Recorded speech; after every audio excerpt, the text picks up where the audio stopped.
आपल्या भागामध्ये याला नाक आणि तसं इंडियन स्पॅक्टिकल गवळ्या नाक आपल्या भागात गवळ्या नाक म्हणलं जातं. स्पॅक्टिकल कोबरा नाव याचं. कोबरा आहे का? काय बोला तर अडचण नाही पळून जाईल. इकडलं काढायचं साईडला काढायचं साईडला काढा.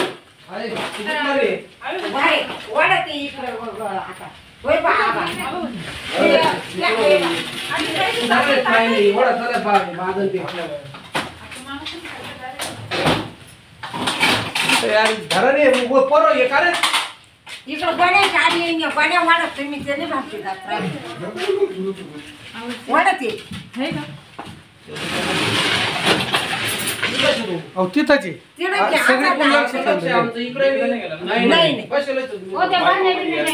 पायपामध्ये हा 100%.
वाटतं काही पायपाच्या आरपार काही दिसना ना.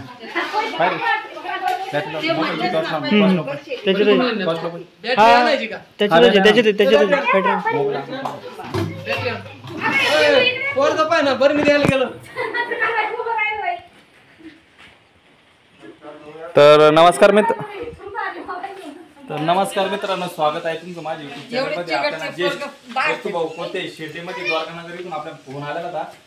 गोट्याचं सामान त्यांचं शेतीचं जे उपयुक्ती सामान काही जे काय बिनकामाचं जे साठी स्टोअर केलेलं आहे त्यांनी गोडाऊन. तर गोडाऊनमध्ये पाईपामध्ये तुम्ही बघू शकता. आपण मेहनत केली तर त्याच्यामध्ये साफ जाताना जे बघितलं बघू शकता. तो तिकडं विचारी वर्गातला नाग जातील वर्गातला नाग जातील तसं साफ आहे त्याच्यामध्ये.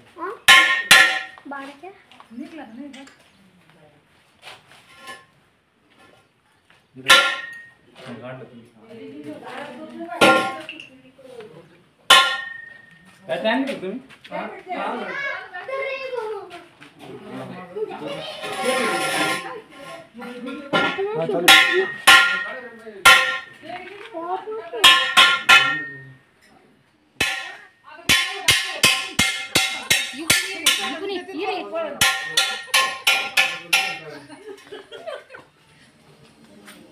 आवाज पण आता त्याचा आता जागो राहिला तो गुरपतो बाय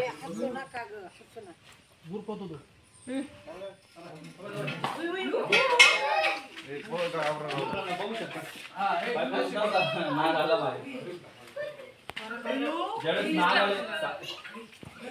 मध्ये एकच साप असाय आणि ज्यावेळेस नाग आला डोक्याचं चिन्ह वाटतं तर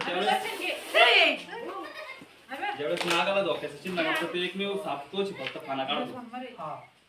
बघू शकतो नाग किती ॲग्रेसिव्ह आहे. काकांच्या लक्षात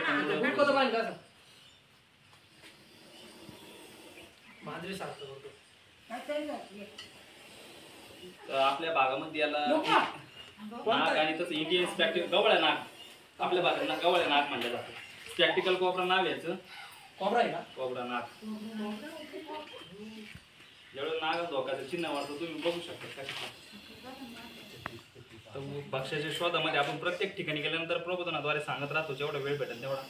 घराच्या आजूबाजूचा परिसर कायम बोला तर घराच्या आजूबाजूला साप असे काही येणार नाही. हा साप इथं यांच्या इथं उंदरा बेडकाच्या शोधामध्ये उंदरा शोध इथं काय इथं ते धान्याच्या वाण्या पण पडलेल्या आहेत. धान्याच्या वाण्या जिथं राहणार तर तिथं तो उंदरा बेडकर राहतात. आता शेतीचा पण भाग यांचा तर आपण त्याला सुखरूपरीतीने पकडलेलं आहे. काही वेळामध्ये त्याला पर्यावरणाच्या दिशेने सोडून देऊ. त्याची पण आता भयभीत आता दूर होऊन जाईल. हे आज या कैचीला झोवत होता तो. हा हा या कैचीमुळे तो चाल नाही का तिच्या? नाही तर काही हे सेफ्टीसाठी बघ. शब्द दिली शब्द त्याच्यामुळे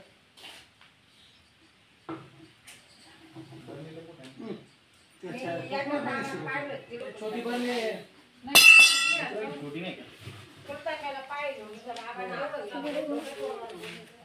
पायावर दाखवतो.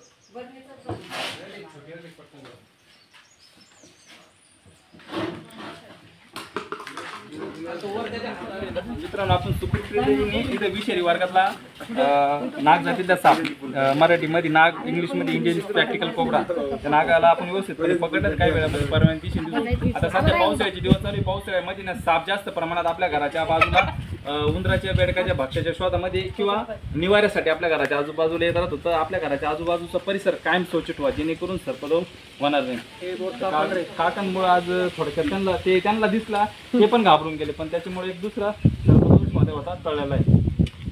तर प्रत्येकाने काळजी घ्या.